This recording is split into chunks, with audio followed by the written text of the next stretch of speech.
Assembly, Honorable Lady Justice Philomena Mwilu, the Deputy Chief Justice and Vice President of the Supreme Court of Kenya, all distinguished judges, special mention of retired Lady Justice Effie Owuor, judges of the Supreme Court of Kenya, the Court of Appeal, the High Court and the Environment and Land Court and Employment and Labor Relations Court, the Prime Cabinet Secretary, Honorable Musalia Mudavadi, the Honorable Attorney General and Cabinet Secretaries, board members of the Africa Judicial Education Network and Environmental Law, the heads of the Judicial Training Institutes, distinguished judges and magistrates, senior government officials, excellency ambassadors, high commissioners, and members of the diplomatic corps, and representatives of our partner agencies, deans and heads of law school present, members of the press, our distinguished guests, ladies and gentlemen, Your Excellency, with your permission, at this point, I would like to invite the Deputy Governor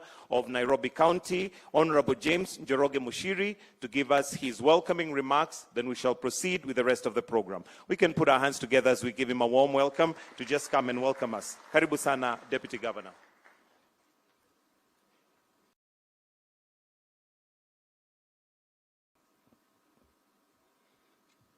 Your Excellency, the President of the Republic of Kenya, William Samoei Ruto, the Chief Justice, Justice Martha Koome, and at that point, I would like to associate myself with all the protocols there before established. Good morning. As you've been told, my name is Njoroge Mushiri. I'm the Deputy Governor of Nairobi, and I'm here representing the Governor of Nairobi City County, Governor Sakaja, who is out traveling on official duties and therefore was not able to come in here and welcome you in person, but he sends his best wishes and is with us at this moment as he's working on other things that are for the county and for the city of Nairobi. Ladies and gentlemen, it is wonderful to see many distinguished Kenyans to be joined by our brothers and sisters from across the continent and from further afield too. A warm welcome to you all. Let me start by thanking the Chief Justice for her gracious invitation to us and all the guests in this symposium. I want to set out some of the challenges we see in Nairobi to point at some of the answers that have open discussion and engagement, because these problems call for the highest possible level of cooperation. Firstly, before the rains, some of you noticed that Nairobi was initially hot. When it rained, you noticed how quickly some of our familiar footpaths and roads flooded. A cause of both is our built environment. We have cut down quite a number of the greenery that used to be there as we develop and as we grow. A quarter of a green cover since 1988. We replaced it with tarmac, concrete, and all manner of material that reflects back sunlight and does not cool the city. And so, over the years, gradually, but quite noticeably, the temperatures in Nairobi have continued to rise. The city is now a degree warmer than it was 2 decades ago. We who live here feel it, and it shows up in high rates of health problems and other challenges that we experience. Secondly, pollution. In the last few years, we have seen a sharp rise in pollutants and a decline in air quality. It's now showing up in our mortality, especially among children. This is a highly clinical and detached way of speaking about many individual tragedies. Every child who coughs, who misses a day of school, and who has to go to the hospital because they have breathed in diesel smoke should matter as deeply to us as they do to their families. But bottom line is that we are seeing a spike in respiratory diseases in the city, and that is clearly attributable to the rise in pollution and in the last few years, the cause of which many new cars, lax enforcement probably, and construction boom are all familiar. The third problem is biodiversity.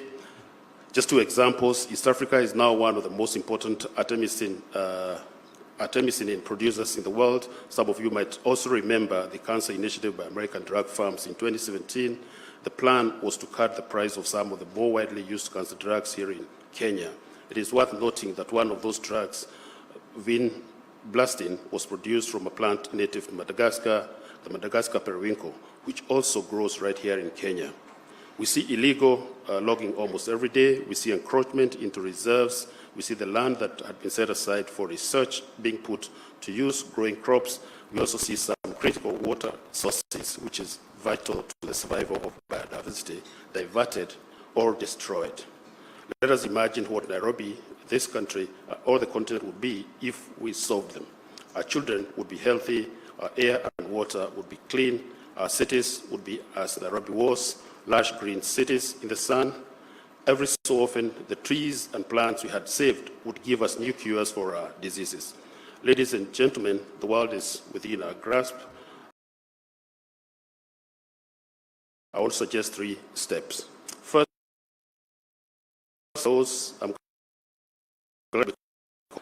the legal fraternity understands pretty well how to ensure that these processes are enforced, along with our support in the county government of Nairobi.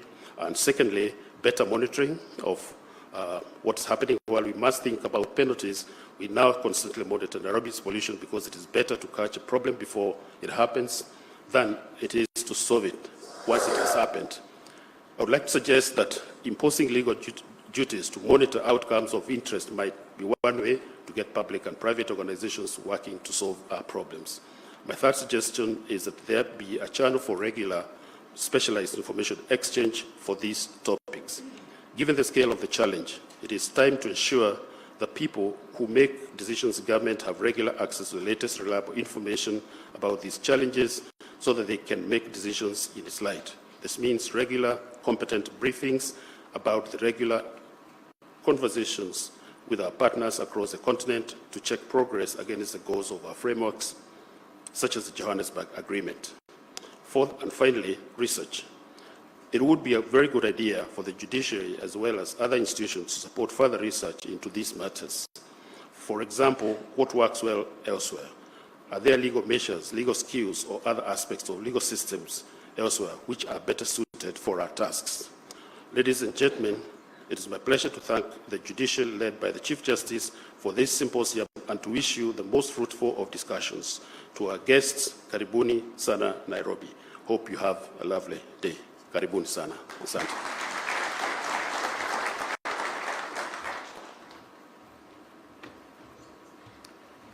Your Excellency, sir, I would like to now call upon the Chief Registrar of the Judiciary, Madam Anne Amadi, to now guide us with the rest of the program. Welcome.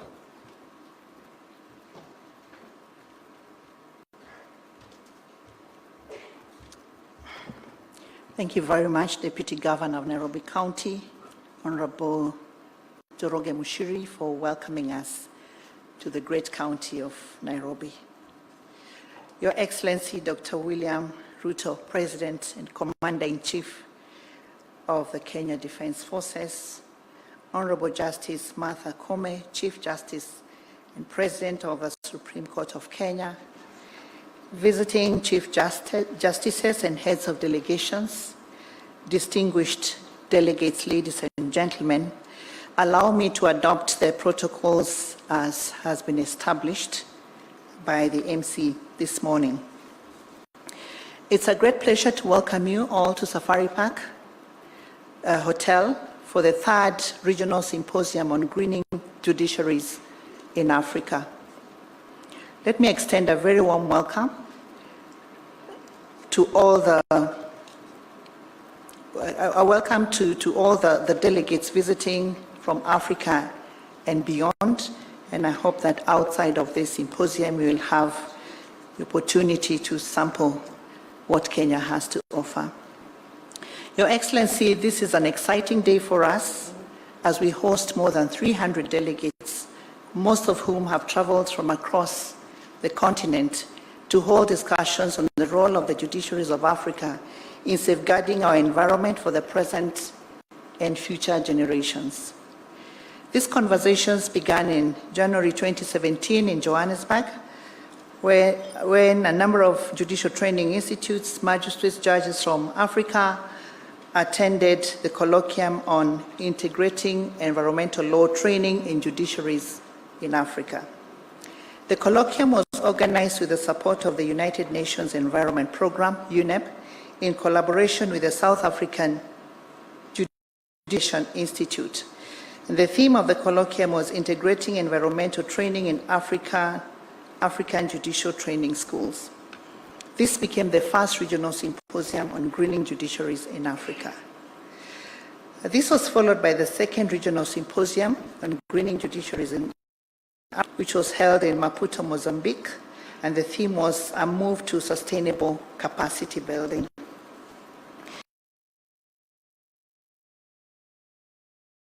In 2020, to see Honorable Justice Maraga, who made that commitment back then. And it wasn't possible to do it then because of the COVID-19 pandemic. We are today very proud as a Kenyan judiciary and honored to host the third regional symposium on greening judiciaries in Africa. And the theme this year is strengthening the role of the judiciaries in addressing climate change in Africa. We are greatly privileged and honored by the presence of 27 Chief Justices and heads of delegations who are here to discuss the whole issue of safeguarding the environment with a view to addressing climate change in our continent. Your Excellency, allow me to recognize the Chief Justices and heads of judiciaries, all their representatives who are among us here this morning. From the Republic of Benin, we have the President of the Judicial Chamber of the Supreme Court, Honorable Justice Innocent Suro. From the Republic of Burkina Faso, we have the President of the Judicial Chamber of the Supreme Court, Honorable Justice Jacqueline Kabore. From the Republic of Burundi, we have the Chief Justice, Honorable Justice Emmanuel Geretse. From the State of Eritrea, we have a representative of the Chief Justice, the Judge of the High Court and Ministry of Justice, State of Eritrea, Honorable Emmanuel Girimai. From the Republic of Eswatini, we have the Chief Justice, Honorable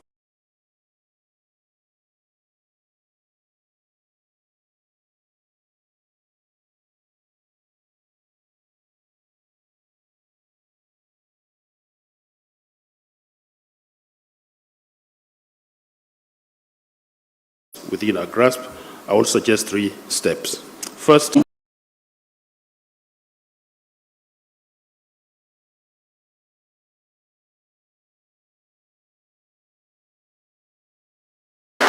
from the Republic of Malawi, we have the Chief Justice, Honorable Justice Rizine Robert Mzikamanda. From the Republic of Mauritius, we have Puny the President of the Real Estate Chamber of the Court of Secession, Kingdom of Morocco, Honorable Justice Ahmed Douman. From the Judiciary of the Republic of Mozambique, we have Chief Justice Honorable Adelimo Manuel Machanga. From the Republic of Niger, we have judges of the Constitutional Court led by Honorable Justice Amadou Mahaman. From the Judiciary of the Republic of Sierra Leone, we have Justice of the Supreme Court of Sierra Leone, Honorable Justice Emmanuel Roberts. From the Federal Republic of Somalia, we have Chief Justice, Honorable Justice Bashe Yusuf Ahmed. From the Republic of South Africa, we have Honorable Justice Nambita Dambuza, Justice of the Supreme Court of Appeals, who is also Chair of ARGENEL. From the Republic of South Sudan, we have Chief Justice, Honorable Justice Chan Madut Paul-Ping. From the Republic of the Sudan, we have Judge of the Supreme Court, Honorable Justice Hatim Abdul Rahman. Supreme Court, Honorable Justice Hatim Abdul Rahman. From the United Republic of Tanzania, we have Chief Justice Honorable Professor Juma Ibrahim Hamisi. From the Republic of Togo, we have President of the Judicial Chamber of the Supreme Court of Togo, Honorable Justice Agbenyo Kofi Basa. From the Republic of Uganda, we have Chief Justice Honorable Justice Owin Dolo Alphonse. From the Republic of Zambia, we have Deputy Chief Justice Honorable Justice Michael Musonda. From the People's Republic of Zanzibar, we have Chief Justice Honorable Justice Abdallah Hamis Ramadan. From the Republic of Zimbabwe, we have the Chief Justice Honorable Justice Luke Malaba. We are also honored to have representatives of our regional courts. From the East Africa Court of Justice, we have the President of the Court, Honorable Justice Nestor Kayobera. From the Comesa Court of Justice, we have Judge of the Appellate Division, Honorable Justice Dr. Wael Mamdou Hassan Yusuf. We are also honored to have Honorable Justice Antonio Benjamin, all the way from Brazil. He serves as Judge of the National High Court of Brazil. On the sidelines, Your Excellency, the Chief Justices and heads of delegations will hold the third Chief Justices Forum on Environmental Law to deliberate on the place of judicial leadership in environmental rule of law. Your Excellency, I just want also to take this opportunity to thank you so much for gracing this occasion. We've invited you to several of our forums and you have always supported us. We do not take that for granted. Distinguished guests, capacity building in our judiciaries has always been at the center of the ongoing conversation on greening judiciaries. The regional symposia on greening judiciaries in Africa are organized by the Africa Judicial Education Network on Environmental Law, which was established in 2017 to enhance matters environment. In this regard, Your Excellency, we are pleased to be joined by the heads of judiciary training institutes from the continent, as well as the board members of AJNL. At this juncture, with your permission, may I now invite Honorable Justice Nambita Dambuza, Judge of the Supreme Court of Appeals, Republic of South Africa, and Chairperson of the AJNL Board, to come forward and make her remarks. Judge Dambuza.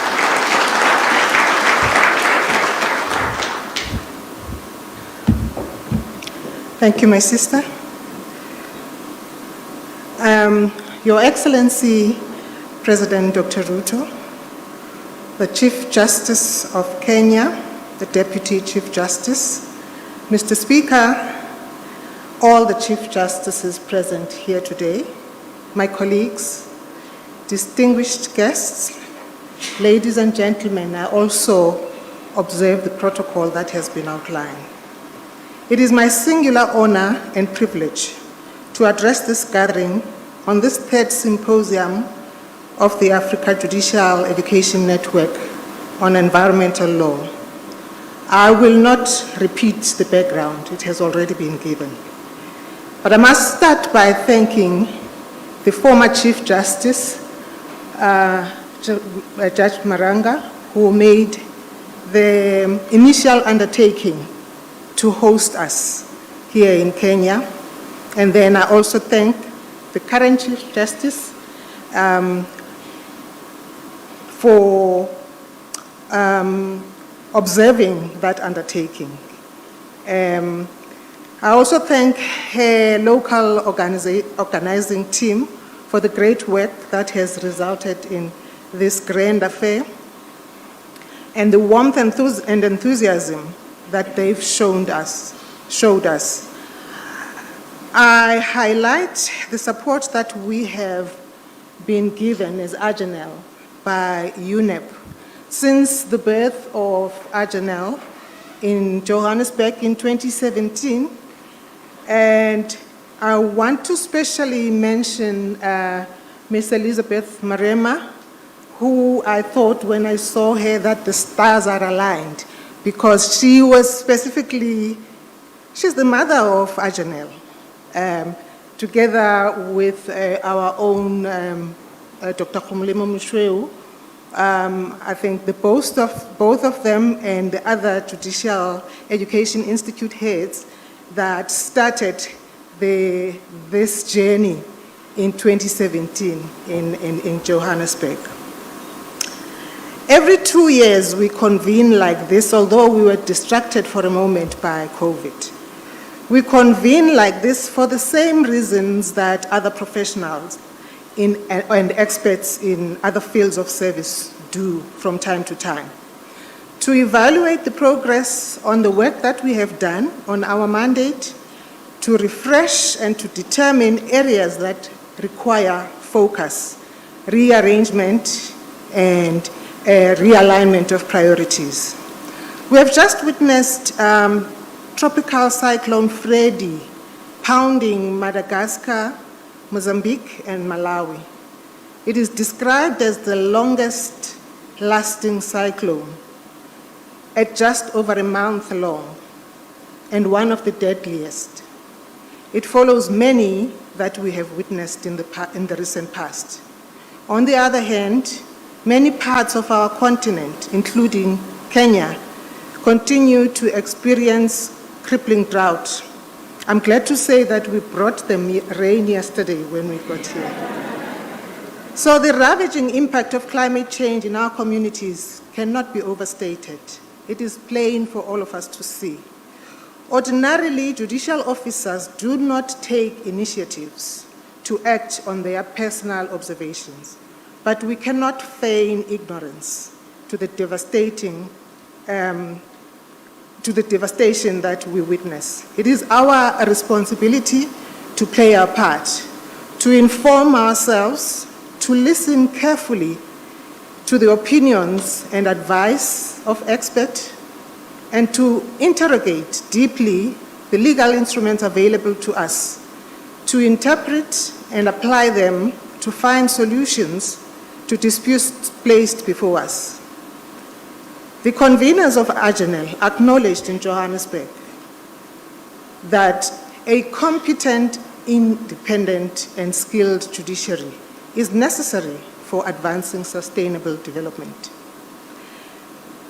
Here in Africa, we have our common peculiarities, which must be taken into account in order for justice that we dispense to be truly transformative.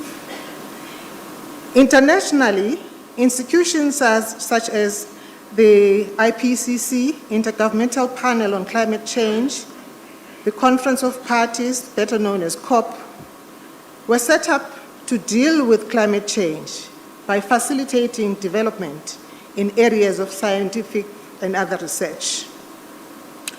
Although not all African regional law and sub-regional law explicitly regulates climate change, we do have several African agreements which do speak pertinently to the climate change phenomenon. As far back as 2002, the Constitutive Act of the African Union expressed as one of its objectives the organization and promotion of sustainable development. So did the new Partnership for Africa, otherwise known as NEPAD, in highlighting the environment as one of 6 sectoral priorities. Its natural resources program was intended to play the important skills enhancement that is necessary for adaptation mitigation, technology improvement, and finance in order to combat climate change. However, those alone have proved not to be enough. The battles relating to climate change have started to trickle into our judicial institutions, although at a slower pace than the rest of the world. All indications are that that trickle of climate change litigation is likely to increase, and soon. And so, even within the context of less than comprehensive regional climate change specific legislation, we need to consider the instrument at our disposals to advance the goals set in climate change policies by our African legislatures. Courts do have the capacity to shape jurisprudence in such a manner that it accommodates specific change narratives. Of course, we must be mindful that jurisprudence must be founded on existing law, and that judicial officers are not experts in matters of science and broad and complex policy regulation.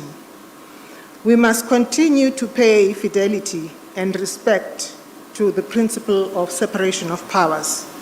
But even within this complex context, courts are still able to point out deficiencies in compliance with obligations on the part of the executive, the legislature, and private organizations and private parties.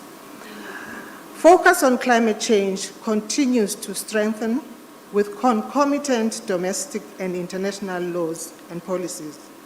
The number and causes of action for climate change cases is increasing. We need to be ready in order for the trust in courts to be maintained and enhanced. The increase in class action litigation presents new dynamics. Within this process, the role of courts in defining and developing not only the right to the healthy environment, but the obligations necessary to protect the planet. Our role is rapidly evolving. Judges must be adequately capacitated to adjudicate complex climate change disputes. As we engage in our deliberative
Thank you. Your Excellency, ladies and gentlemen, the United Nations Environment Programme has been instrumental in this initiative and relevant to the acute support towards building the capacity of African judiciaries in enforcing environmental laws, as well as promoting the environmental rule of law. UNEP has also extended its support to this symposium and generously supported members of the AGNL to be here, so we're grateful for that. And therefore, just allow me to invite Ms. Elizabeth Maruma Mrema, Assistant Secretary General of the United Nations and Deputy Executive Director, UNEP, to make her remarks. Ms. Mrema.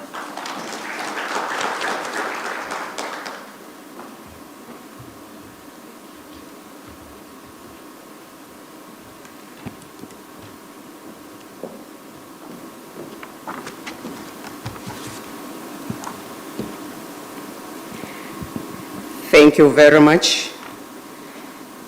President of the Republic of Kenya, His Excellency Dr. William Ruto. Shikamoo Mheshimiwa. Chief Justice, President of the Supreme Court of Kenya, our host, Honorable Justice Martha Koome. Excellencies, esteemed Chief Justices, Supreme Court judges, and magistrates, Justice Nambita Dabuza, President of AGEL, members of AGEL, or Africa Judicial Education Network on Environmental Law and Judicial Institutions, distinguished participants, all protocols observed, ladies and gentlemen. Our chief guest, the President of the Republic of Kenya, His Excellency Dr. William Ruto, I applaud your presence in this symposium on environmental sustainability, a core mandate of the United Nations Environment Programme, and one of the principal pillars of the Sustainable Development. I applaud the Republic of Kenya for its commitment to fighting for and protecting environment, the core of our life. I thank the Judiciary of Kenya, headed by the Chief Justice Honorable Martha Koome, for graciously hosting this third regional symposium on greening the judiciaries in Africa and the third General Conference of Africa Judicial Education Network on Environmental Law, AGEL. I also recognize the efforts of the organizing committee that has worked tirelessly to ensure the symposium is well planned and hosted. It has already been described, this had been a journey from South Africa to Mozambique, and now we are in Kenya. The baby was nurtured, has grown, and now it has feet. To the Chief Justices, the President of the National and Regional Courts, and the representatives from Africa, it is noteworthy that you are willing to partner in promoting this Greening the Bench initiative with the common goal to improve the adjudication of environmental disputes. Excellencies, esteemed participants, climate change is a constant threat to the world and the African region. As the world regrettably crosses the 1.5 degrees centigrade limit of global warming, Africa could be approaching catastrophic levels of up to 3 degrees centigrade rise in temperatures. This will lead to amplified negative effects in Africa, impacting 257 million people currently experiencing hunger and 60 million children facing malnutrition, and placing the cost of the continent at between 1.9% to 16% of its GDP. Alongside this, this is the expected surge of vector-borne diseases like malaria that are exacerbated by climate change and increasing flood risks costing up to $10 billion. This is against the backdrop of the COVID-19 global pandemic, which added the equation of climate change stressors. Climate change is not just a pressing global environmental challenge. It disproportionately affects developing and least developed countries, despite their historical lower contribution to its causes. It is not underestimated to say that climate change impacts all aspects of life and accentuates challenges faced in Africa. Climate change is a threat multiplier, disrupting livelihoods and driving people into forced displacement and migration. Climate change intensifies scarcities of natural resources, which can drive violence and conflict, mounting pressure on government relations. Climate change threatens the capacity of governments to protect its people, promote security and welfare, and advance development in a sustainable manner for the benefit of all.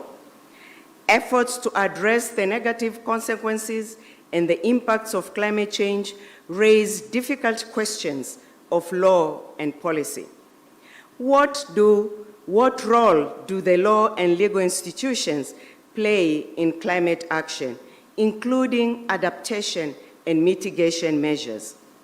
What role can actors within legal institutions, such as judges, lawyers, legislators, academia, among others, play in climate action through compensating the law for loss and damage and climate financing? What is the role of the environmental rule of law to achieve climate justice?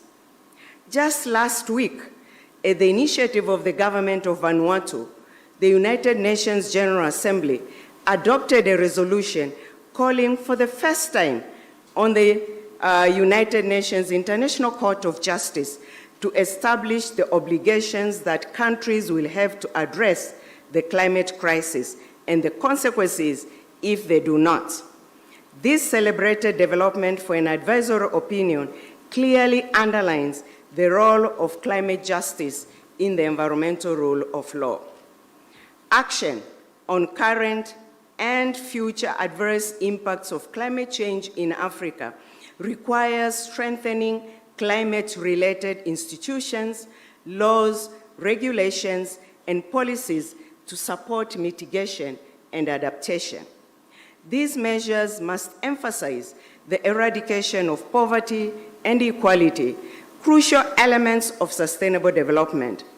The role of the judiciary is critical, calling on the judiciary to keep abreast of the emerging trends and to be equipped with the legal and scientific knowledge and the tools to adjudicate on climate cases. There is promising action in Africa showing where the region can contribute to action on climate change through the environmental rule of law. At the international level, African countries demonstrated leadership. Literally up to 98% of African countries submitted their first nationally determined contribution commitments to the Paris Agreement on climate change. Over 80% of the African countries have submitted their updated nationally determined contributions. This makes Africa the continent with the highest compliance rate to the Paris Agreement requirement. African countries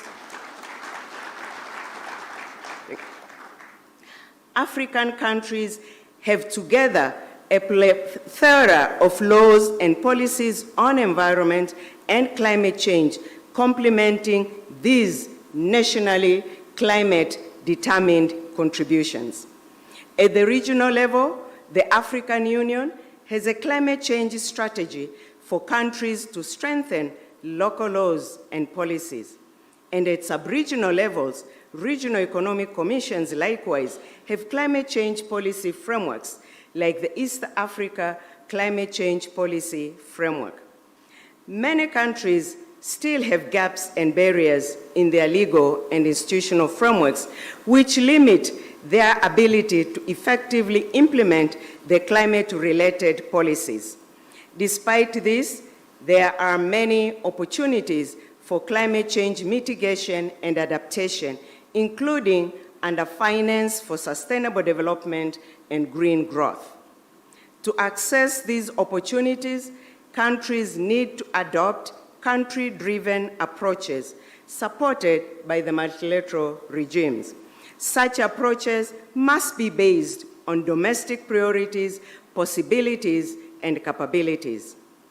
Excellencies, looking ahead, a notable area of progress at the international level that can drive discussions on regional implications emerged at the 27th Climate Change Conference in Egypt last year in November, where states reached a historical breakthrough in efforts to help vulnerable countries deal with loss and damage from the impacts of climate change. A fund was established to aid countries facing severe damage for climate change. However, countries and the judiciary need to help and support to be able to measure the loss and damage to be able to benefit from this fund when it's fully operational. So the big question now is, how can this be turned into substantive, inclusive investment that can ensure a just transition for African economies? Through a low-carbon, climate-resilient development pathways. For this, the judiciary's role in a whole-of-government approach for implementing actions, including of loss and damage, and towards a just transition becomes critical. Excellencies, 4 years ago, the idea of collaborative platform for the judiciary in Africa on environmental compliance and enforcement was just a vision. At that time, and in most judicial training institutes in Africa, the status of environmental law training for judicial officers was ad hoc, expensive, and unsustainable. UNEP had the pleasure and was tasked with the challenge to assess the effectiveness of environmental law in Africa through the eyes of the judiciary. In response, we embarked on a journey together with the partners, together with yourselves, the judiciaries, to establish a sustainable network that integrates environmental law and adjudication in judicial institutions to enhance the effectiveness of environmental adjudication. Fast forward to today, the initiative to establish the network has grown in leaps and bounds. The African Judicial Education Network on Environmental Law is convening its third symposium and the third Greening General Meeting. From one of the pioneer initiatives of this initiative, I'm proud of the achievements of all the stakeholders that have played a part in this journey. The United Nations Environment Programme will continue to work with you, the judiciaries and judicial institutions, to further this vision. I wish you a fruitful deliberations as you reflect on the gains made in integrating environmental law, in particular climate change in judicial training. As you map the way forward through developing solutions to promote adjudication of climate cases, I hope this forum can propose actions to promote the environmental rule of law towards achieving environmental dimensions of sustainable development. Thank you very much. Thank you.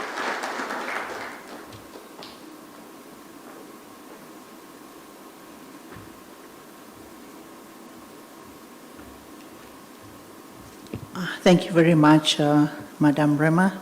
We owe a huge debt of gratitude to the UNEP. We do not take for granted the support that we continue to receive from UNEP and all your partners. Thank you very much.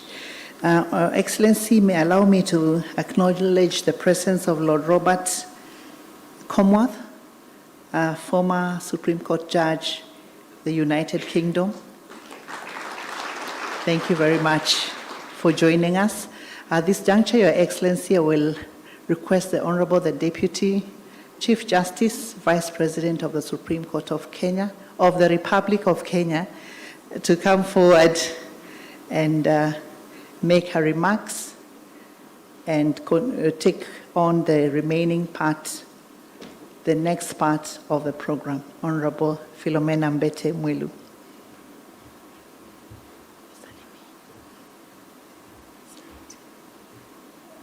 Thank you, Chief Registrar.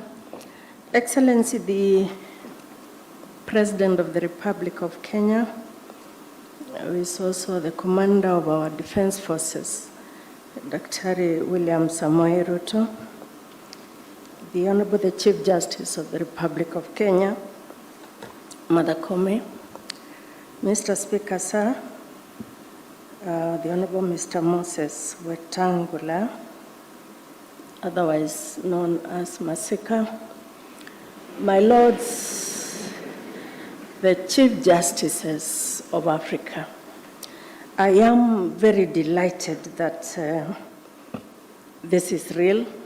It has finally happened. I am happy that I stand here to welcome all of you to Nairobi, Kenya, the green city in and under the sun. Karibu sana Nairobi. Kenya hakuna matata. I am delighted to join all of us today and to be the one to start making everybody comfortable in the judiciary of Kenya.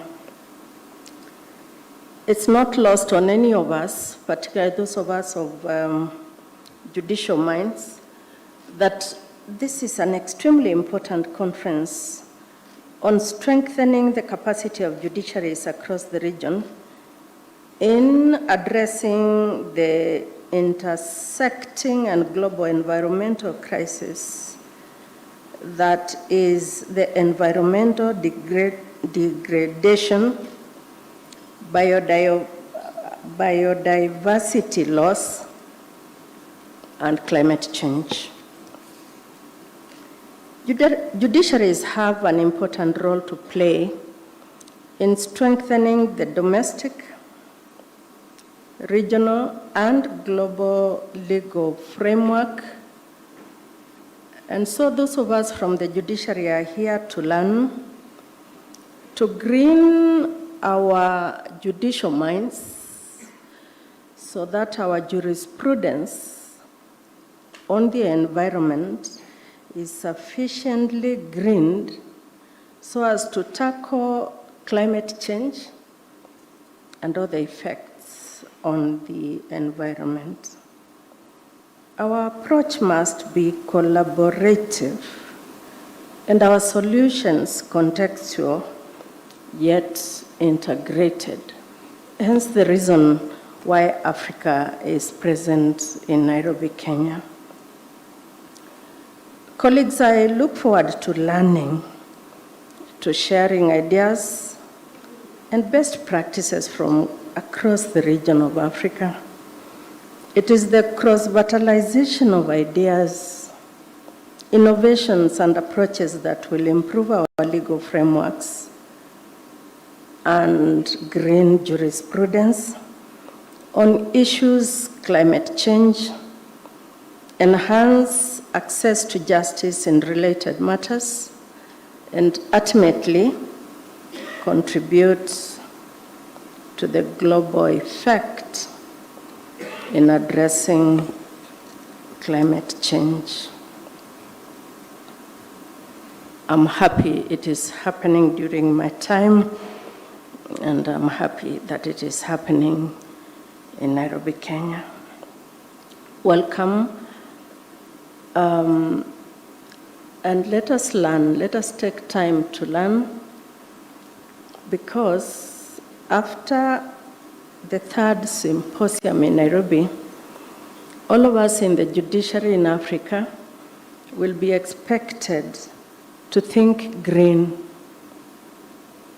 to think climate change, to think how to stop the adverse effects of misbehaving on the environment.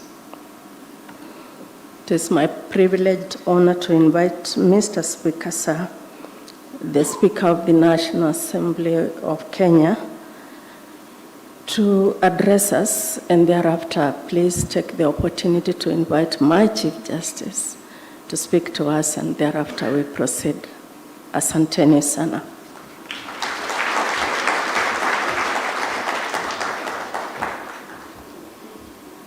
Thank you, Deputy Chief Justice. Your Excellency, our President and Commander-in-Chief,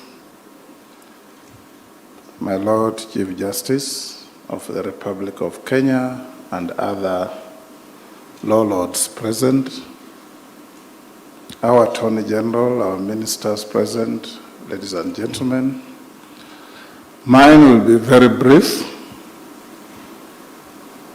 When you talk environment, sometimes you want to talk from your heart. Everywhere you go in our villages, our grandmothers, our elder citizens have a very common talk that it is not and has never been like this. They'll tell you when we settled here, this was a forest and you see no tree around. They'll tell you when we settled here, there was a spring down there and there's no spring today. They'll tell you it was very difficult to cross that river to go to the other part of our land, and there's no river. That is the change of our environment. Permanent rivers are now seasonal. Forests have been destroyed to a level where they are now arsals. And above all, the diminishing rain pattern is a worry to all of us. So when the judiciary comes together to think green, to think environment, it is very encouraging to many of us. I believe, Chief Justice, you invited me here to give you an assurance that any legislative proposals that comes to Parliament on many matters, but particularly on environment, will be given top priority.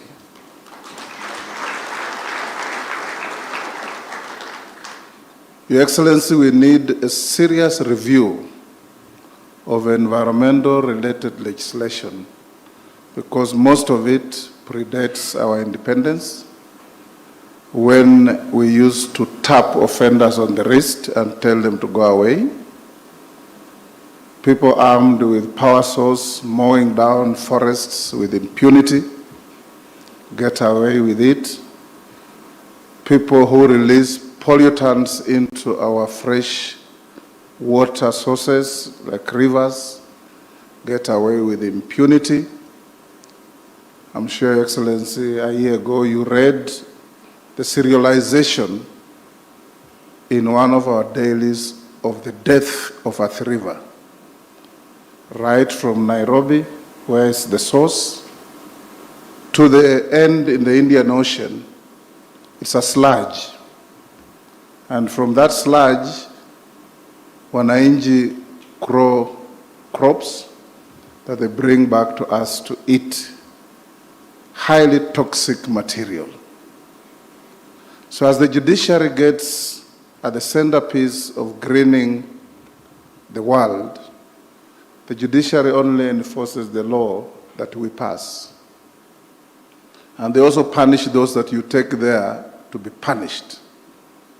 The Chief Justice will not stand on the street corner and hunt for offenders. She sits and waits for them. So I urge the executive, Your Excellency, to be firm in dealing with those who destroy environment, those who pollute our environment, those who pollute our rivers. And finally, you are all Africans.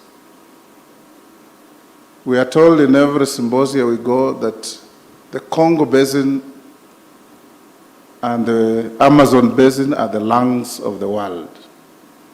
But every day you fly over the Congo or read about the Congo, you are told of how many millions of acres of Congo are disappearing. We urge you, the law lords, to ensure that you also exert a bit of influence on the executive. Don't sit there and wait for the laws to be brought to you to interpret and administer. Also make proposals to the executive that this law, the punishment is too lenient, the enforcement is difficult, make it easier so that we can be able to protect our environment. Your Excellency, I want to salute you for announcing that Kenya is going to plant 15 billion trees. This is a very positive step. But as we plant the trees, Your Excellency, we must have a clear roadmap on how to plant the trees, how to look after those trees, and how to protect those trees. In certain jurisdictions, you cannot cut down a tree in your own home without permission. But in our country, sometimes we take liberties and cut trees that are not even on our properties. Let me end here by saluting all of you, Law Lords, with our Chief Justice taking the lead for bringing this important meeting to Kenya. And I believe that at the end of the meeting, Kenya will be a lot richer in our protection and sustainment of our environment. Thank you, Chief Justice. I now invite you.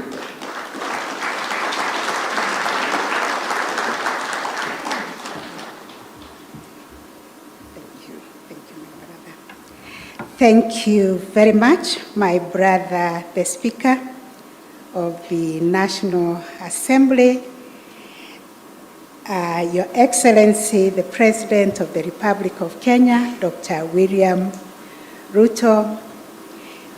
I've already recognized the Speaker, the Honorable Chief Justices from the various jurisdictions present here this morning, the Deputy Chief Justice, Cabinet Secretary, and the Attorney General, all the judges from various jurisdictions present, Your Excellencies, judges, very distinguished ladies and gentlemen, good morning. Indeed, it is an honor and a great privilege for me to stand before you today and welcome you to Nairobi, the green city in the sun. But before I speak, I wish to recognize the former two Chief Justices, the Honorable Professor Willy Mutunga, our first Chief Justice under the Kenya Constitution, and the Honorable Justice David Maraga. Many people have mentioned your name. If you could come here, both of you, my lords, and just say hello to these delegates. I am very, very honored to have you in this forum. I am standing on your great shoulders because you started the Judiciary on a transformation. Please greet the audience. Habari zenu? Karibuni Kenya.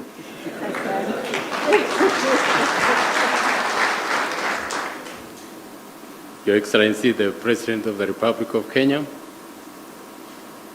the Chief Justices here present, and all the dignitaries, ladies and gentlemen, good morning. It's a great pleasure to be with you here. When I was in Zimbabwe in 2019 and I requested that this meeting be held here, we thought we were going to hold it in 2020, but we all know what happened and it was not possible. I'm happy, Chief Justice, that at last it is come and you've been able to host this meeting here. We are delighted to have all of you here. May God bless you. Thank you. Thank you, my brothers. I stand on their broad shoulders because they set up the Judiciary Transformation Framework that set us on the path of ensuring that we create a very strong, independent judiciaries. When I became the Chief Justice, we agreed we continue on that trajectory, and the only diversion I took is that I am a woman, I wear shoe number 5, and they are high heels. I warned myself not to walk in their shoes, but to stand on their shoulders, which is the framework that they established. Thank you very much, my brothers. As we gather here, we are not lamenting. We as Africa, we are solidifying our voices to say that we will firmly protect our environment because it affects us, and we have the responsibility to own it and care for it for the future generations. Thank you, Honorable Speaker, for speaking from your heart, because I think we need to simplify this message of environmental protection. And I'm being a child rights defender. What I'm telling people now is that we need to nurture our environment the same way we nurture our children. I would like to take this opportunity to express my sincere gratitude to each one of you for making time to come to Nairobi to attend this symposium. Your Excellency, this is indeed a sign of all our unwavering commitment and dedication to the cause of environmental justice. And your esteemed presence today is a testament to the importance and urgency of the issues we are here to discuss and also to resolve. We as African judiciaries, we have already agreed on a pathway to forge a corrective front in the fight against climate change. As we gather here in Nairobi, I am happy to share with you that the Kenyan Judiciary is committed to serving as the hub for African judiciaries dialogue. We need to talk to each other as Africans. You have heard that we are bearing a bigger burden of the effect of the climate change. This is enough to bring us together. And for us, in the Kenyan Judiciary, we view hosting regional judiciaries dialogues also as a means of fostering the development of African jurisprudence that is responsive to the unique concerns and aspirations of our continent. It is our vision to create a robust and dynamic platform for knowledge exchange, for our capacity building, and collaboration among African judiciaries, enabling us to better understand, interpret, and apply the law to promote the social development and transformation of our respective judiciaries. In this context, Your Excellencies, ladies and gentlemen, we view this 3-in-1 symposium on climate change as part of regional judicial dialogue aimed at providing a platform for us African judges and judicial officers to exchange ideas, learn from each other, and acquire the requisite knowledge, skills, and tools needed to effectively address the challenges facing our continent. As we all know, our continent is particularly vulnerable to the impacts of climate change. Our people, our economies, and our natural resources are all at risk as we grapple with the devastating consequences of rising temperatures, erratic weather patterns, and loss of biodiversity.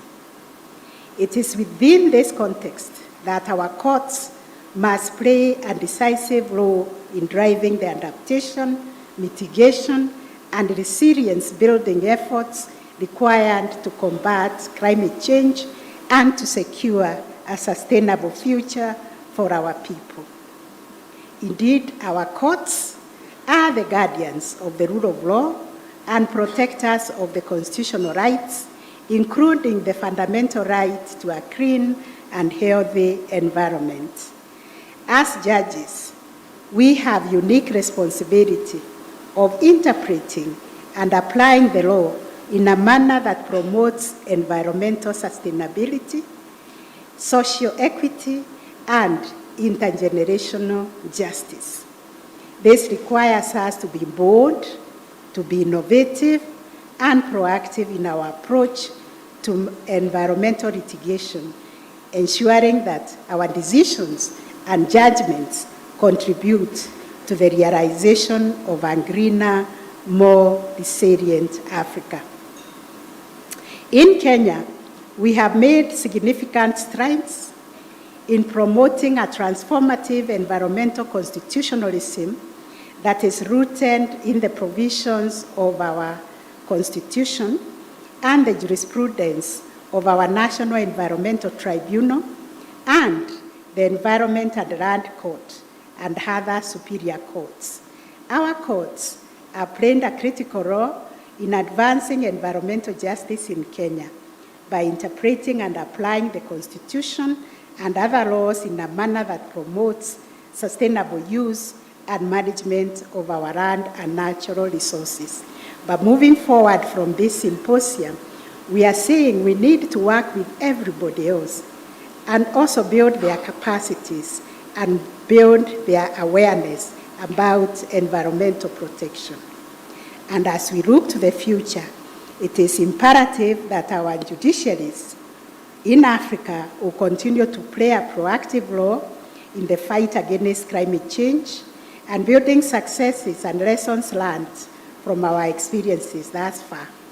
We must be unyielding in our pursuit for justice, ensuring that our decisions and judgments contribute to the realization of a greener, more resilient, and sustainable Africa. In this regard, I call my brother and sister Chief Justices and judges present here today. We all join hands in a united front against climate change. We leverage on our collective wisdom, expertise, and our power of convening others to develop a jurisprudence that is uniquely African and responsive to our shared concerns. Let us collaborate, let us learn from one another, and share our experiences as we work together to build a brighter, more sustainable future for our continent and our people. Your Excellency, ladies and gentlemen, as I conclude, allow me to reiterate that as guardians of the rule of law and the protectors of the constitutional rights of our people, we have a unique responsibility to ensure that our decisions and judgments contribute to greener, resilient, and sustainable Africa. Let us seize this moment to reaffirm our commitment to the cause of environmental justice and to pledge our unwavering support to all the efforts that have been put together by our respective judiciaries in combating climate change. Together we can make a difference, and together we can build a brighter, more sustainable future for our continent and our people. I wish you all a very, very fruitful and enriching symposium, and I am confident that our deliberations in the next few days will yield meaningful insights and lasting partnerships that will serve to strengthen our collective resolve in the fight against climate change. Once again, Your Excellency, I extend a very, very warm welcome to our guests to Nairobi and pray that our shared efforts in pursuit of environmental justice will bear fruit for generations to come. And now, ladies and gentlemen, Your Excellencies, my lords and ladies, please join me as I welcome His Excellency, the President of the Republic of Kenya, to address this gathering and officially open the symposium. Welcome, sir, to come and address us.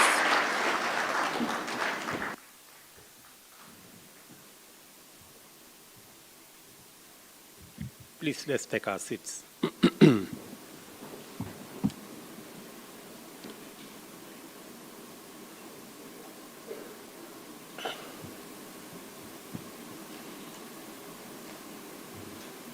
Madam Chief Justice, and President of our Supreme Court, Madam Deputy Chief Justice, Chief Justice Emeritus, the Honorable Willie Mutunga, and the Honorable David Maraga, Chief Justices from various parts of our continent, judges of the Supreme Court, distinguished judicial officers from different parts of our continent, ladies and gentlemen, and our visitors, good morning and welcome. Welcome to Nairobi and welcome to Kenya. I join Madam Chief Justice for the convener of this symposium in welcoming you to both Nairobi and Kenya. Let me volunteer some information about Nairobi and about Kenya. About Nairobi, this is the city that has a national park within 10 minutes from your hotel. So you may find some lion or cheetah because sometimes they escape from the national park. Please be careful because they are not domesticated. Welcome to Kenya. And again, on this one, I speak with the authority of a scientist, being a scientist myself, that science has proved that Kenya is the cradle of mankind. You may find yourself having this feeling that you are more at home here than from where you come from. Please understand that this is where we all started, and we can tell you, welcome home.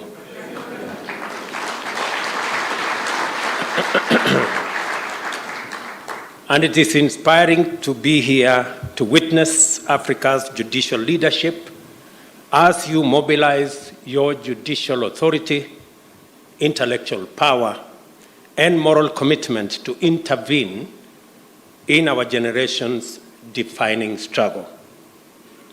I am highly encouraged to note the depth of thought in your appreciation of the existential magnitude of climate change and of the imperative for urgent action by all stakeholders anchored on common institutional coordination. Although climate change is a universal existential threat, there is good reason for Africa's institutions and leadership to drive the agenda of mitigating its effects and eliminating the human activity that is driving it. The first reason is the fact that Africa is by far the least polluting continent, yet it is by far the most adversely affected by climate change.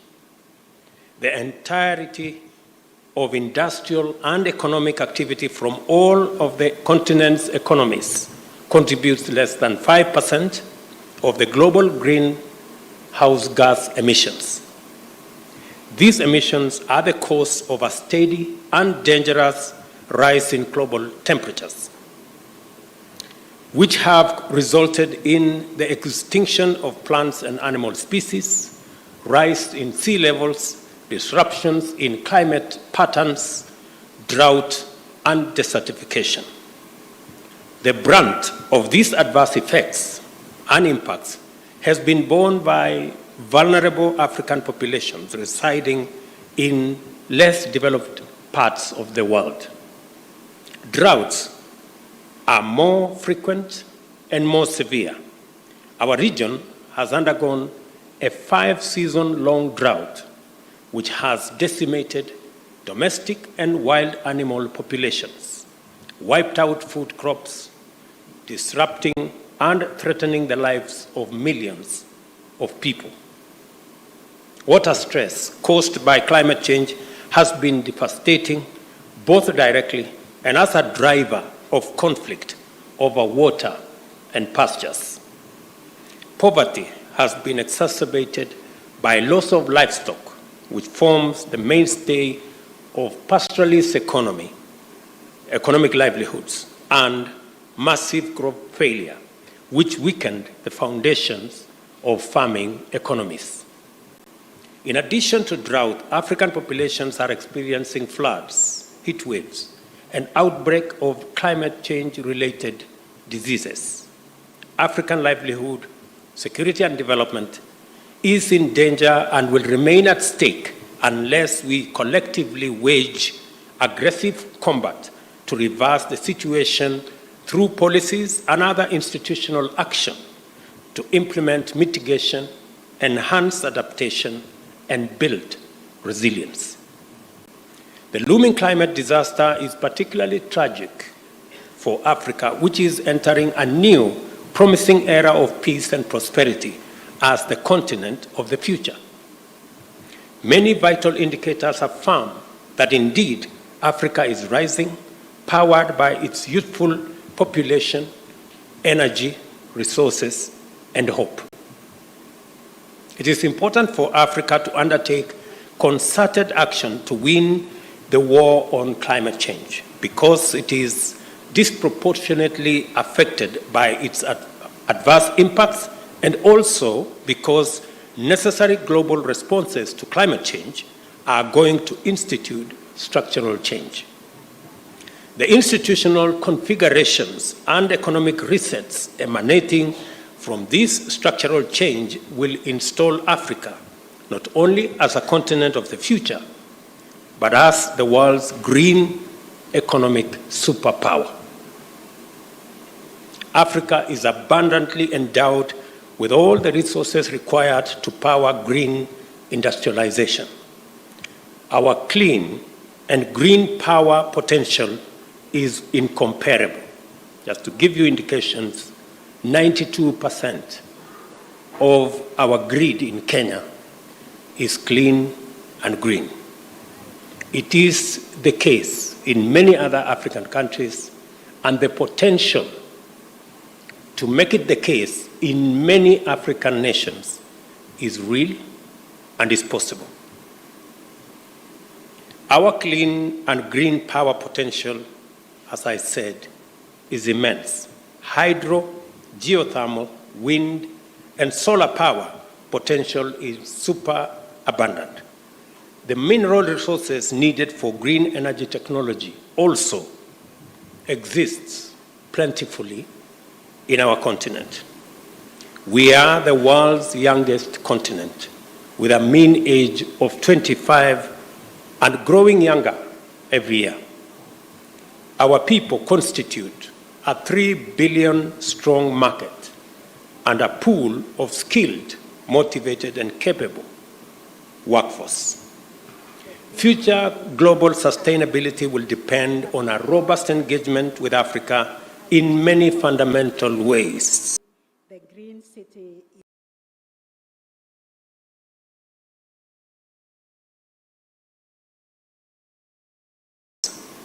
The world knows this is very important.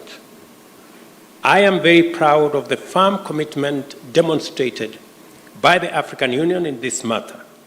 At COP27, which was held last November in Sharm el-Sheikh in Egypt, Africa's voice was clear. The development path taken by the world's economic and industrial powers is unsustainable and prejudicial to Africa and the global South. Climate change has brought home that fact in sobering detail. Africa is emphatic that although prosperity is an urgent goal to liberate our people from the indignity of poverty and inequality, the path of pollution is not an option. The African Union prefers a more ecologically responsible industrialization, one that promotes multi-sectoral climate resilience in agriculture and food systems, water resources, energy, transport and infrastructure, among others.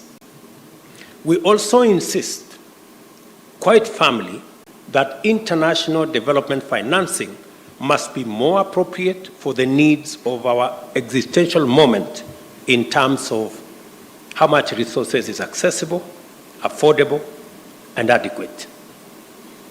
In February, I was encouraged to witness the impressive level of activity accomplished by African group of negotiators, especially at COP27, as well as the various African climate change initiatives. The Committee of African Heads of State and Governments on Climate Change, which I chair, also coordinates various African climate change commissions that are doing extremely important work in many regions of our continent to implement the Africa climate change and green recovery agenda. I'm also honored to lead Kenya's participation in these regional, continental, and climate actions. It is a privilege to join our African brothers and sisters in this good fight and make our contribution to the defining struggle of our generation. Africa is alive to the imperative of this moment in a way that is simply inspiring. I will share with you Kenya's experience of this journey so far. From the very inception, our aspirations for economic development and shared prosperity has been inextricably tied to a firm commitment to environmental sustainability. In my earlier statement, I did paint the picture of where we are as a continent. I mean, the power of industrialization that has been premised on fossil fuels, despite its adverse effects, is what has driven industrialization in the world so far. The world today is at a crossroads. The crossroads being, do we continue the fossil fuel-powered industrialization, which is destroying our globe with disastrous effects, or do we go green? I think that decision is no longer a decision that we are waiting to make. It is an existential threat that faces us as humanity, and the option is already made for us that we can only go green. Why Africa is in a pivotal position as we go green is because, number one, Africa has the highest reserves and potential for green energy, whether it is geothermal, wind, solar, hydro. No other part of the world has the resources we have. Number two, we have the resources in our continent, the mineral resources, the natural resources, for green energy technology. Number three, we have the greatest potential for green, sustainable agriculture and food production because 2/3 of the world's uncultivated arable land is in Africa. And number four, we have the youngest population, energetic, innovative, creative. And in any case, 1/4 of the world's population will live in the African continent by 2050. So if you are looking for the people to work for this globe, for humanity, whether you like it or not, they will be in the African continent. Forget about the small migration that is happening now from Africa. Shortly, I promise you, the migration will be in the opposite direction. Very shortly. The only thing that stands between us and the huge potential we have in this continent. And I want to encourage you as Chief Justices of our continent, the only thing that stands between us and this huge potential is a financial system that was designed to serve a different time. And that is why we are insisting that we must rethink the international financial system to align it with the reality and the imperative of this moment. It is not sustainable anymore for us, the IMF and the World Bank and the International Financial Institution in its current configuration. And we are not saying we want an international financial system that is favorable to Africa. No. We want an international financial system that is fair to everybody. Having a fair international financial system is not asking for too much. I think it's just asking for what is fair. We want to access development resources at the same rate as everybody else is. It is a fallacy for anybody to imagine that it is possible to grow any part of the world to the exclusion of any other part of the world. Because whether we like it or not, we share this globe. And if today anybody imagines that climate change is affecting the global south more than the global north, it won't be for long. Shortly, we will all either float or sink.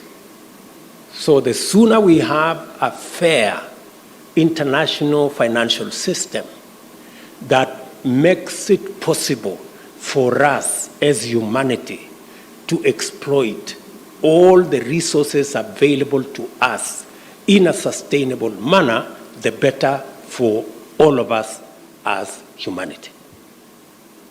The sooner we get ourselves there, the better. As a continent,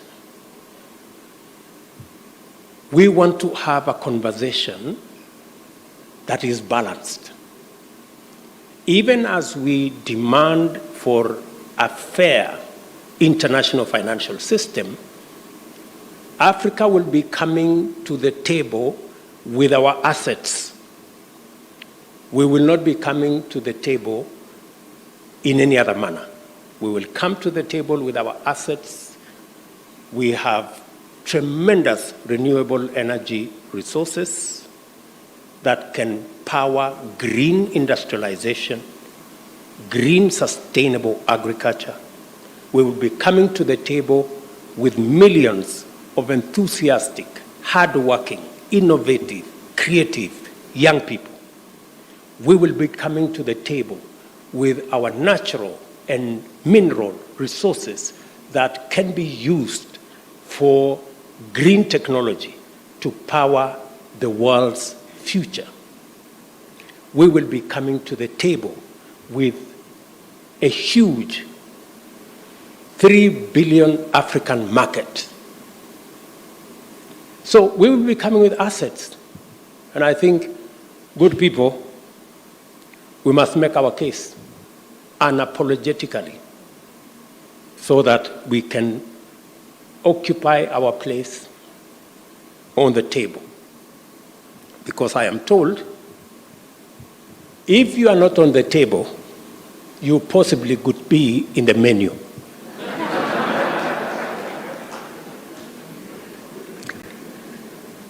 The commitment by the people of Kenya goes further and deeper. When we enacted a new constitution in 2010, we placed the environment at the foundation of our normative and institutional architecture. The fourth paragraph of our Constitution's preamble states that our respect for the environment and determination to sustain it was one of the motivating premises in enacting our Constitution. Article 42 entrenches a clean and healthy environment as a fundamental human right, while Article 67 and 70 set out the framework for the enforcement of environmental rights and obligations. Once we enter the domain of rights and obligations, the respective mandates of the three arms of government automatically follow. Article 21, the state is required as a fundamental duty to take legislative, policy, and other measures required to actualize these rights. Because of the centrality of land in economic and social and cultural and environmental discourse, the Constitution institutes a robust framework for land and environmental governance with a dedicated constitutional commission and the consequential establishment of the Land and Environment Division of the High Court. The court adjudicates matters related to land, including natural resources and environmental sustainability. As a matter of national policy, Kenya has been involved in environmental diplomacy since the early years of our republic. At the famous Stockholm Conference in 1972, my predecessor and all of us, we impressed on the United Nations for the need to have a dedicated multilateral environmental agency and lobbied to host it in Africa. As a result, the headquarters of the United Nations Environmental Program, UNEP, is based here in Nairobi. It means it remains the only UN global headquarters in the global south. And for your information, the largest. In 1992, Kenya called the world's attention to the emerging threat of depletion of the ozone layer by toxic emissions and to the buildup of greenhouse gas emissions, which posed dangerous consequences on life on Earth. Today, we remain strongly committed to our national tradition of championing ecological responsibility throughout the world, but starting here at home. In 2016, Parliament enacted the Climate Change Act, providing us the institutional framework to anchor the national response to climate change. It also legislated the Environmental Management and Coordination Act, which sets out the principles, standards, and procedures for the sustainable use, conservation, and management of the environment and all our natural resources. In December last year, I launched a national tree planting drive. The Forest and Rangeland Restoration Initiative aims to grow 15 billion trees by the year 2030, and this will increase the national tree cover from the current 12.3% to 30%, which will be 3 times the constitutionally mandated minimum of 10%. It will further contribute to our African Landscape Restoration Initiative target, as well as other initiatives to restore degraded lands, forests, and water towers. The government of Kenya is also taking measures to ensure that every ministry, department, and agency aligns its policies, strategies, programs, and projects with our green agenda. Strengthening the role of judiciaries in addressing climate change in Africa, which is the theme of this symposium, is highly appropriate, and it is also of fundamental significance to our collective readiness to take up global leadership in post-transition economic and industrial order, and thus usher the world into a future of green, clean, and inclusive prosperity. I congratulate you for holding the 3rd Regional Symposium on Green Judiciaries in Africa. I also recognize that you are also holding the third Chief Justice Forum on Environmental Law, as well as the third General Conference of the Africa Judicial Education Network on Environmental Law. Thank you for doing it now and hosting them here in Kenya.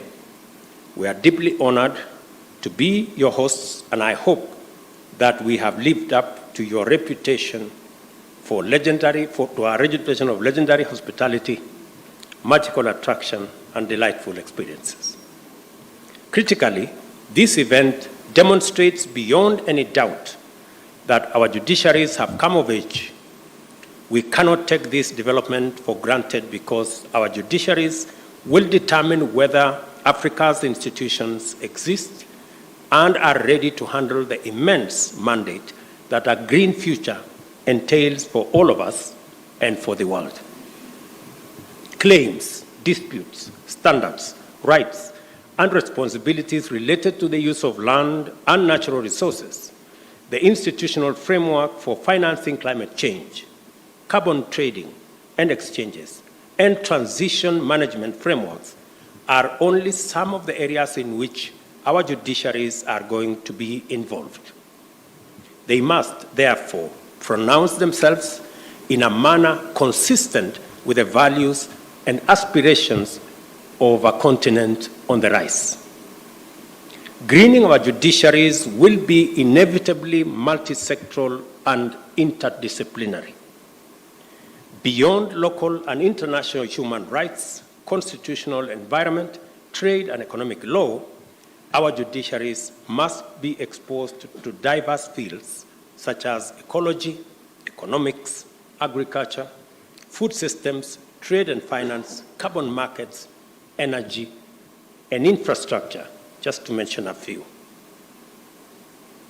To fully play your part in arbitrating and auditing Africa's aspirations to lead a new industrial revolution, our judiciaries will have to collaborate across the length and breadth of our continent, engage with diverse knowledge domains, and interact with numerous sectors. They should also formulate a unified understanding of sustainability as the guarantor of prosperity, peace and security, ecological integrity, and human well-being. Your decisions will matter a great deal. They will shape climate governance and enhance environmental justice by promoting accountability for environmental harm and facilitating collective action by all stakeholders.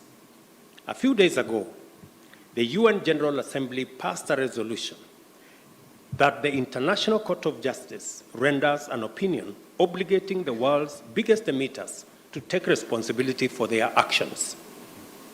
I equally challenge our judiciary to be creative and imaginative and develop jurisprudence that will enhance climate action based on the polluter pays principle.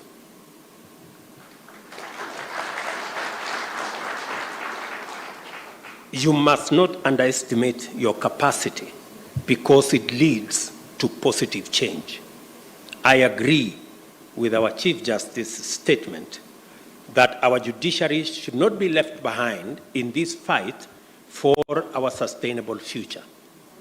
I therefore urge you to intensify your conscious place in this historic moment and take a decision to have your voices heard for the sake of our generations and the generations yet to be born. You are here to contribute a chapter to the world's history.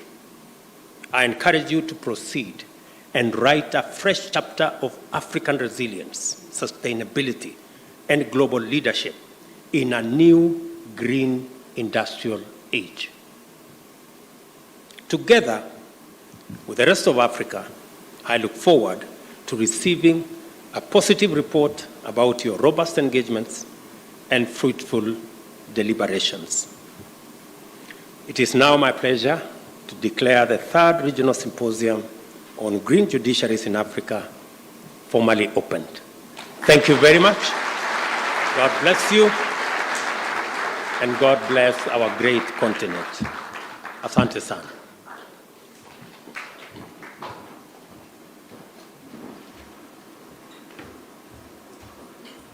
Can we just have one more warm applause for our President, Your Excellency? Thank you for those wonderful words. We only have two things we'd like to do in this program as we wind up. One is to finish off with the national anthem. Then we have some pictures we'd like taken, and your lords and lady justices, kindly I request that I guide you on the photos. The third thing will be lunch. Of course, after such a wonderful speech, it would be nice to have something in our stomach. So we'll start with the national anthem, then I'll guide you on how we're going to do the photographs. We'll take them out there. We've arranged somewhere, but kindly allow me to guide you on how we'll exit so that we'll do that decently and in order. But we start off with winding up with the national anthem.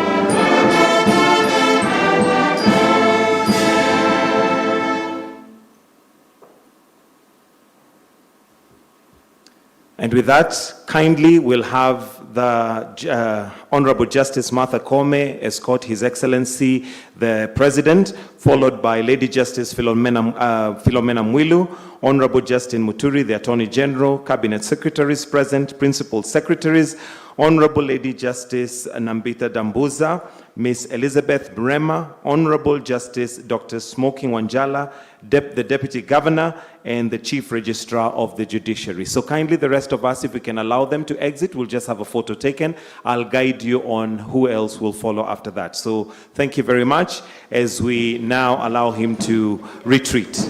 So that list again, His Excellency the President, Honorable Justice Martha Koome, Lady Justice Philomena Mwilu, Honorable Moses Watangula, Honorable Justin Muturi, Cabinet Secretaries and Principal Secretaries present, Honorable Lady Justice Professor Nambitha Dambuza, Miss Elizabeth Mrema, Honorable Justice Dr. Smoking Wanjala, the Deputy Governor, and the Chief Registrar of the Judiciary. The rest I'll request that we remain seated. I'll guide you on how we shall exit after this. It won't take long, so kindly your patience is appreciated.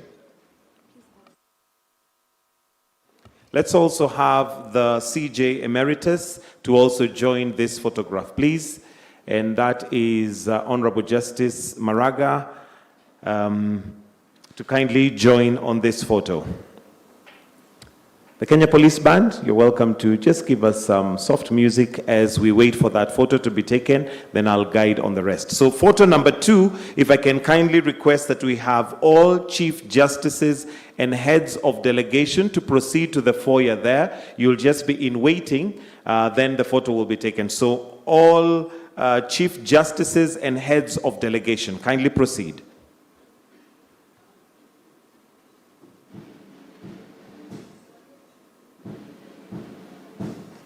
All Chief Justices and heads of delegation.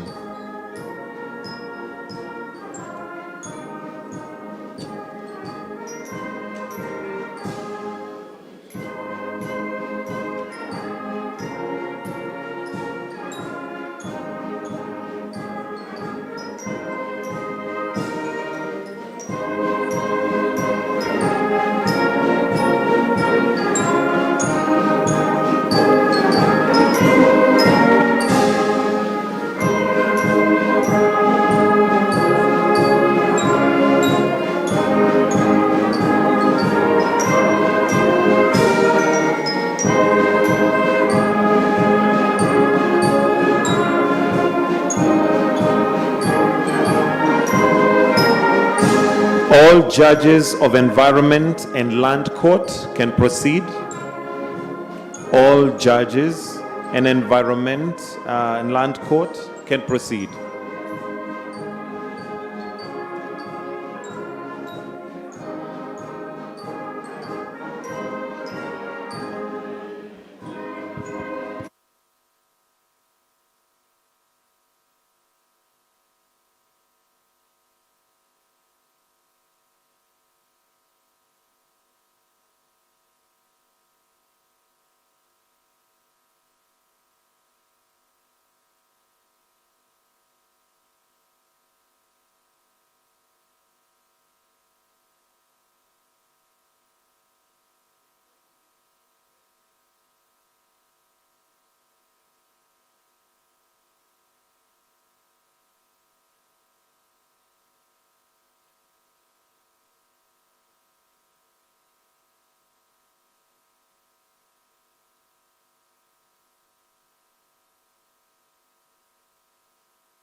Let's also have the JSC commissioners to kindly join together with Judge.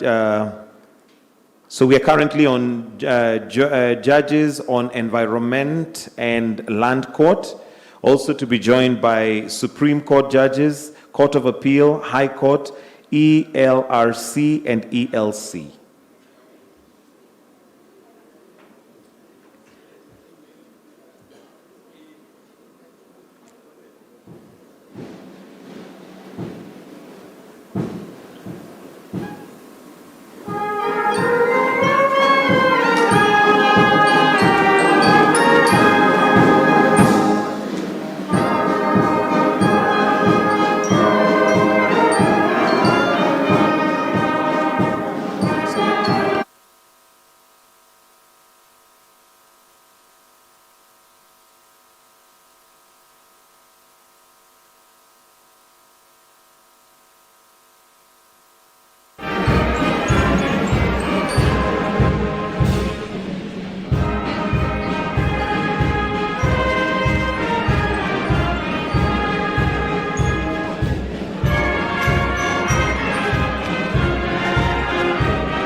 We have judges from all jurisdictions and JSC commissioners.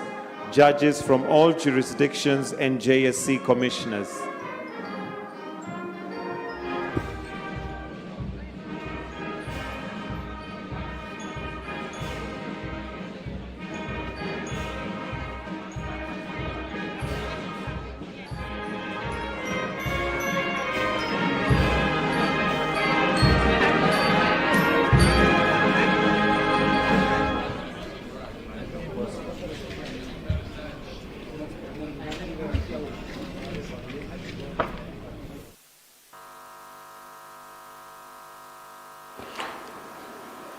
So we are currently at all judges from all jurisdictions and JSC commissioners.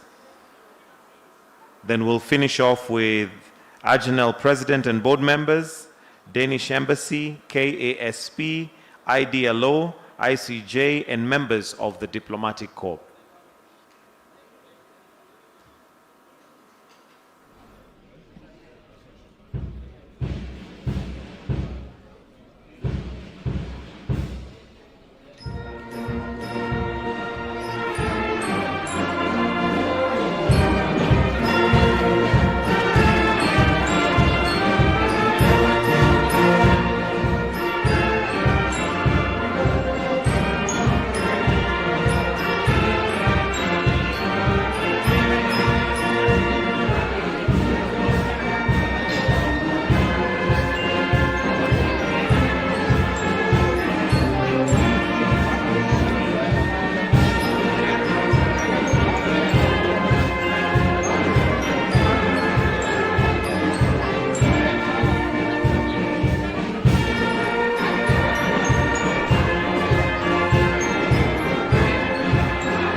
Ajnel, President and Board Members, Danish Embassy, KASP, IDLO, ICJ, members of the Diplomatic Corps, thank you very much for your cooperation. Kenya Police Band, thank you too for your entertainment. After that, we'll be done. Thank you.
Tukitabasamu, wewe ndiye kila siku tunang'aa